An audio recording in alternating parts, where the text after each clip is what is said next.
स्वागत दोस्तों, आगे के सामने मोदी जनेंगे। सबसे पहले सबसे बड़ी आपको बताएंगे दोस्तों, बिहार विधानसभा चुनाव 2025 से जुड़ी हुई 243 सीटों को लेकर चल रहे घमासान को लेकर एक के बाद एक कई सारी बड़ी खबरें सामने आ रही है दोस्तों। सबसे पहले भारतीय जनता पार्टी सरकार के मंत्री ने पिछड़ा समाज से आने वाले व्यक्ति के साथ किया ऐसा दुर्व्यवहार जिसे लेकर तेजस्वी यादव ने ईंट से ईंट बजाने की दी है धमकी। बताएंगे क्या है पूरा मामला दोस्तों, इसी के साथ में चलेंगे एक और बड़ी खबर की तरफ, जहां पर वह कानून को लेकर आखिरकार जनता की जीत हुई है दोस्तों। बताएंगे सुप्रीम कोर्ट की ओर से क्या आदेश जारी किया गया है, एक एक करके चलेंगे आज की सारी बड़ी अपडेट। लेकिन उससे पहले अगर आप भी मानते हैं कि बिहार में 2025 के इस चुनाव के अंदर परिवर्तन होगा तो इस वीडियो को लाइक करके लाल बटन दबाकर चैनल को सब्सक्राइब करके बेल आइकन दबाकर कमेंट बॉक्स में अपनी राय जरूर लिखकर बताएगा दोस्तों। ज्यादा से ज्यादा वीडियो को शेयर कीजिएगा। चलते हैं सबसे पहले सबसे बड़ी ब्रेकिंग न्यूज अपडेट की तरफ दोस्तों, जहां पर बिहार विधानसभा चुनाव को लेकर आ रही है बड़ी खबर। दरअसल दोस्तों बिहार के अंदर रोजगार विकास के साथ साथ कई बड़े मुद्दे हैं जिसके आधार पर 2025 का चुनाव लड़ा जा रहा है दोस्तों। लेकिन सामाजिक न्याय का एक ऐसा मुद्दा है जिस पर इंडिया गठबंधन का कोई भी नेता किसी भी तरीके से कोई समझौता नहीं करता दोस्तों। और एक बार फिर से बीजेपी के नेताओं ने अपनी सामंतवादी मानसिकता दिखाई है दोस्तों। आपको बता दें कि एक खबर सामने आई है बिहार के दरभंगा से जुड़ी हुई, जहां पर बिहार सरकार के शहरी विकास एवं निकाय मंत्री जीवेश मिश्रा से अति पिछड़ा समाज के होनहार पत्रकार ने टूटे सड़क और व्यवस्था को लेकर सवाल पूछ लिया दोस्तों। जर्जर सड़क के बारे में पूछे गए सवाल को लेकर मंत्री ने रात के अंधेरे में पत्रकार को बेरहमी से पीटा और मां बहन की अभद्र गालियां भी दी दोस्तों। नकली दवा बेचकर लोगों की जान से खिलवाड़ करने वाले दवा चोरी में सजा याफ्ता मंत्री जीवेश मिश्रा पर तेजस्वी यादव ने इन शब्दों के साथ निशाना साधा दोस्तों। तेजस्वी यादव ने नीतीश कुमार को कहा कि आपके कैबिनेट मंत्री ने इस तरीके से अति पिछड़ा वर्ग के एक पत्रकार को पीटा और ये खबर पूरे अखबारों में छपी हुई है। इसके बावजूद आपने अभी तक कोई एक्शन नहीं लिया। आगे तेजस्वी यादव ने और कठोर प्रतिक्रिया देते हुए कहा कि क्या प्रधानमंत्री जी उनके चहेते मंत्री द्वारा पत्रकार की मां बहन को गाली देने पर अब टीवी पर बैठ टेसू बहाएंगे? ये सवाल है दोस्तों। क्या दिल्ली स्टूडियो में बैठे पत्रकार अब इस पर डिबेट करेंगे? ये एक बड़ा सवाल है दोस्तों। क्या उनकी अंतरात्मा जागेगी? ये भी एक बड़ा सवाल है। मुख्यमंत्री तो अचेत, बेसुध और मानसिक रूप से अस्वस्थ हैं, लेकिन क्या प्रधानमंत्री जी इस गुंडे को बर्खास्त कराएंगे? ये एक बड़ा सवाल है दोस्तों। नरेंद्र मोदी बिहार के पूर्णिया के दौरे पर हैं आज और ये बड़ा मामला सामने आया है दोस्तों, जिसे लेकर अब भारतीय जनता पार्टी पूरी तरीके से एक्सपोज हो गई है। अगर आप भी मानते हैं कि धीरे धीरे करके भाजपाई और ज्यादा एक्सपोज होने वाले हैं तो अपनी राय जरूर लिखकर बताइएगा दोस्तों। चलते हैं एक और बड़ी अपडेट की तरफ, जहां पर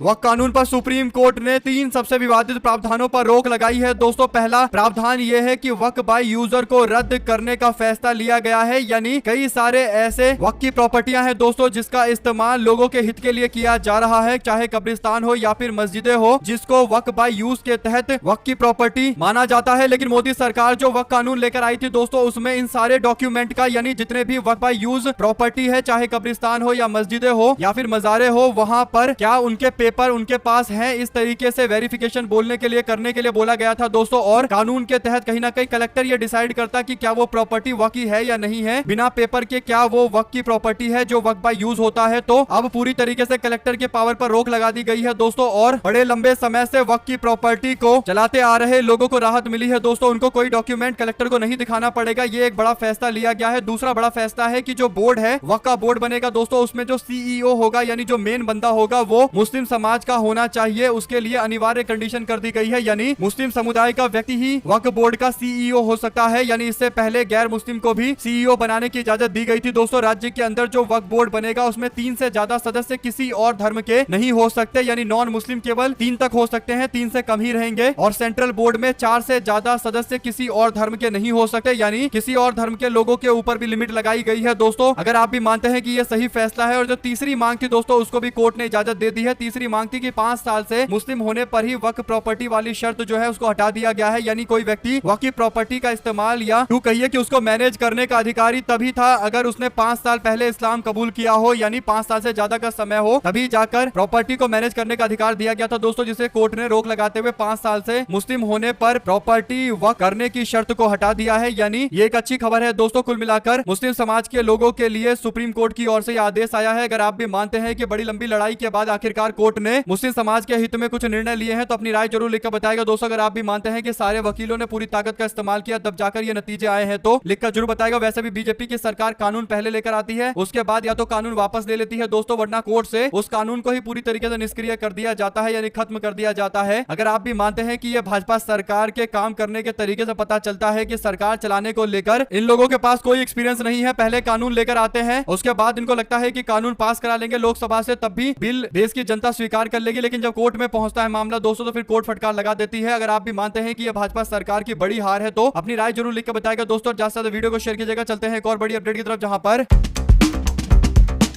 जिसे करके बिहार के विधानसभा चुनाव की तैयारियों के बीच में कई सारे राजपूत नेता एक्टिव होते जा रहे हैं दोस्तों। केंद्र और राज्य में राजपूत समाज के मंत्री नहीं होने को लेकर आनंद मोहन जनता दल यूनाइटेड के नेता ने पूरे एनडीए गठबंधन को ही कटघरे में खड़ा किया है दोस्तों। एक कार्यक्रम के दौरान बोलते हुए उन्होंने दावा किया कि बिहार में कुल 6 और एनडीए के 5 सांसद ऐसे हैं जो राजपूत समाज से हैं। इसके बावजूद केंद्र में किसी को मंत्री नहीं बनाया गया। बिहार सरकार में भी राजपूतों को झुंझुना मंत्रालय दिया गया है, यानी मंत्री भी बनाया गया है तो झुंझुना मंत्री बनाया गया है। हालिया गठित निगम बोर्ड में भी कोई राजपूत व्यक्ति को हेड नहीं बनाया गया है, यानी राजपूत समाज के साथ एनडीए गठबंधन अन्याय कर रही है। यह दावा करते हुए आनंद मोहन की ओर से भाजपा के खिलाफ इनडायरेक्ट तरीके से निशाना साधा जा रहा है दोस्तों। इससे पहले और भी कई सारे नेता राजपूत समाज के बीजेपी और एनडीए गठबंधन से अलग हुए थे। आप लोग इस पर अपनी प्रतिक्रिया जरूर दीजिएगा दोस्तों। ज्यादा से ज्यादा वीडियो को शेयर कीजिएगा। चलते हैं एक और बड़ी अपडेट की तरफ, जहां पर